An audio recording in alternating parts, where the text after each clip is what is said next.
அவர் வருவதற்கு முன்பு மனம் திரும்பி சுவிசேஷத்தை விசுவாசிகள், அப்போது ரட்சிக்கப்படுவீர்கள் என்ற பிரசுத்த வேதாகமும் கூறுகிறது. இந்த உலகத்தில் வந்த ஆண்டவரும் கூட மனம் திரும்புங்கள் என்ற ஒரு பிரசங்கம் பண்ணினார். எனக்கு அருமையான சகோதர சகோதரிகளே, எனக்கு மனம் திரும்பாமல் எனக்கு உலகத்திலே வாலிபர்கள், சகோதரர்கள், முதியோர்கள், இப்படி பலதரப்பட்டதான ஜனங்கள் இருந்தாலும் கூட மனம் திரும்பவில்லை என்று சொன்னால், உண்மையிலே கர்த்தராகிய இயேசு சொன்னார், பரலோக ராஜ்யத்திலே பிரவேசிக்க முடியாது. நமக்குதான் சட்டங்கள் திட்டங்கள் உண்டு, நமக்குதான் எல்லாம் இந்த பூமியிலே வரியை செலுத்துவதும், மின்சாரத்துக்கு கட்டணங்களை கட்டுவதும், எல்லாவற்றுக்கும் மனிதர்களுக்கு எனக்கு ஒழுங்கு இந்த பூமியில் இருக்கிறது. பிறகு மனிதர்கள் மரித்த பிறகு இந்த ஆன்மாவுக்கு மரணம் இல்லை என்று வேதம் கூறுகிறது. 2 மரணங்கள். அது இயேசு கிறிஸ்துவை ஏற்றுக்கொண்டு மரித்த பிறகு பரலோக வாழ்க்கையை ஆண்டவர் தருகிறார். அவரை அறியாமல் நம்ம இஷ்டத்தின்படி இந்த உலகத்தில் வாழ்ந்து பாவத்தில் நாம் மறிக்கும் பொழுது நமக்கு பரலோக ராஜ்யம் இல்லை, நரகம் என வேதம் கூறுகிறது. எனக்கு அருமையானவர்களே, இன்றைக்கு ஞாயிற்றுக்கிழமையிலே எனக்கு வந்திருக்கிறார்கள் தூங்குகிறவர்களை மற்ற எல்லாருக்கும் டிஸ்டர்பாய் வந்திருக்கிறார்கள் என்று நீங்கள் நினைக்கலாம். ஆனால் அவைகள் நல்ல பிரியமானவர்களே, இந்த பட்டணத்துக்கு உங்களுக்கு ஆசீர்வாதம். இறைவனுடைய வார்த்தையை சொல்லுகிறபடியால், ஆண்டவருடைய ஊழியக்காரர்கள் பேசுகிறதுனால நிச்சயமாகவே இந்த பகுதிக்கு விடுதலை உண்டு என்று வேதம் சொல்லுகிறது. அதனால்தான் 12 சீஷர்களை ஆண்டவர் அதிகார வல்லமையை தந்து அவர் அனுப்பினார் என்று பரிசுத்த வேதாகமம் கூறுகிறது. எல்லோரும் விதமாய் வந்து பிரசங்கம் பண்ண முடியாது. தேவனால் அழைக்கப்பட்டு ரட்சிக்கப்பட்டு மனம் திரும்பி தேவனுடைய சேவையை செய்கிற ஊழியர்கள் வந்து பிரசங்கம் பண்ணும் பொழுது இந்த பகுதியினுடைய சாபங்கள், இந்த பகுதியினுடைய வியாதிகள், இந்த பகுதியினுடைய மரணங்கள், இந்த பகுதியினுடைய சமாதானத்தை கிடைக்கிற அந்தகார லோகாதிபதி ஆவிகளுக்கு நிச்சயமாகவே ஊழியக்காரர்கள் பிரசங்கம் பண்ணும் பொழுது இந்த பகுதியிலே விடுதலை உண்டு.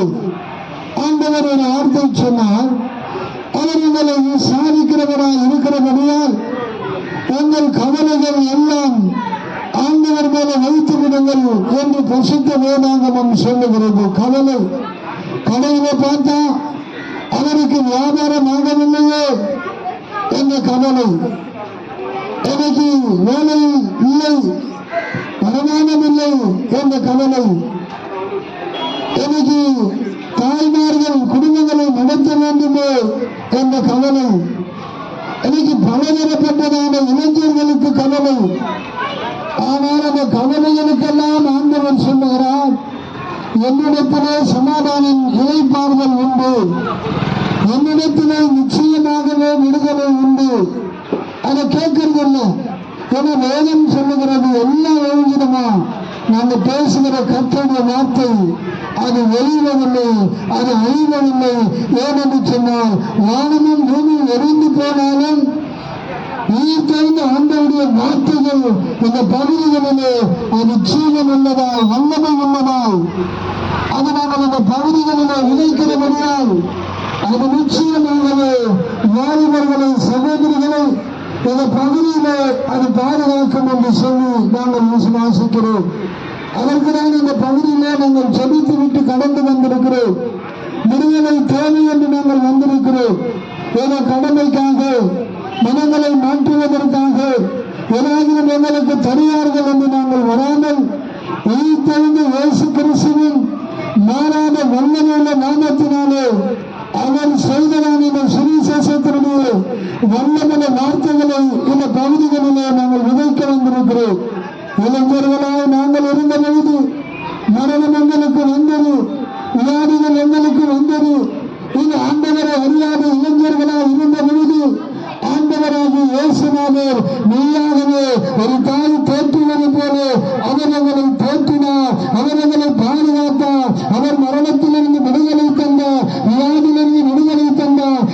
அப்படிப்பட்ட ஒரு நல்ல தெய்வத்தினுடைய பிள்ளைகளாய் எனக்கு இந்த வார்த்தையை சொல்வதற்கு நல்லவர்களாய் இன்றைக்கு எங்களை உருவாக்கி இருக்கிறார். இளைஞர்களே, சகோதரிகளே, எனக்கு வாழக்கூடிய இந்த பகுதியில வாழ்கிறவர்களே, எனக்கு அநேக இளைஞர்கள் மறித்திருக்கிறார்கள். கடலிலே போய் குதிக்கிறார்கள், மறித்து விடுகிறார்கள். எனக்கு போதையிலே அடிமையாகி விடுகிறார்கள். எனக்கு விடுதலை இல்லை. ஆனால் பிரியமானவர்களே, இறைவனை விரும்புகிறதில்லை. நாம் தீர்க்க ஆயுசோடு வாழ வேண்டும் என்று தேவன் விரும்புகிறார். ஆனால் நாங்கள் ஒரு காலத்திலே 20 வயதிலே இப்படி ஆண்டுடைய வார்த்தைகளை சொல்லும் பொழுது கேட்கறதில்லை. கேலி செய்வோம், பரியாசம் பண்ணுவோம். எனக்கு முதிர்வயதாக இருக்கிறோம். 20 வயதில் ரட்சித்த ஆண்டவர் 62 வயதாகிறது எங்களை நடத்துகிறார். அன்றைக்கு தந்த சமாதான நிலைப்பாடுகள் இன்றைக்கும் அவர் தந்திருக்கிறார். இந்த உலகம் கொடுக்க முடியாததும் எடுக்க முடியாததுமான சமாதானத்தை ஆண்டவர் தருவார். இந்த உலகம் தருகிறதெல்லாம் மரணம் தான். அதுல ஒன்றும் சந்தேகமே இல்லை. நீ எதை தேடி போனாலும் அது நிறைவே உனக்கு வராது. முடிவிலே மரணம் தான் கொண்டு வர. உனக்குள்ள மரணம் இருக்கிறது, தப்பிக்கவே முடியாது. எங்கும் ஓட முடியாது, வெளிய முடியாது. மரணம் உனக்குள் இருக்கிறது. சகோதரா, சகோதரியே, நீ மனம் திரும்பி. நாங்கள் எதோ பயன்படுத்துவதற்காக, பயப்படுவதற்காக சொல்லவில்லை. நாங்கள் தீமையான பழக்கத்திலே, நாங்கள் நாங்கள் செத்துப்பட்ட பகுதியிலே போதையே எங்களுக்கு உணவாக இருந்தது. ஆனால் தாய் தந்தை பேச்சு கேட்கிறதில்லை. நண்பர்கள் உயிராக இருந்தார்கள். நண்பர்களுக்கு உயிரை கொடுக்கிறவர்களால் நாங்கள் வாழ்ந்தோம். ஆனால் நண்பர்கள் எல்லாம் மறந்த போது ஆண்டவர் மறக்கவில்லை. பிரியமானவர்களே, இந்த வார்த்தையை கேட்கிற ஒரு நாள் உனக்கு வரும்.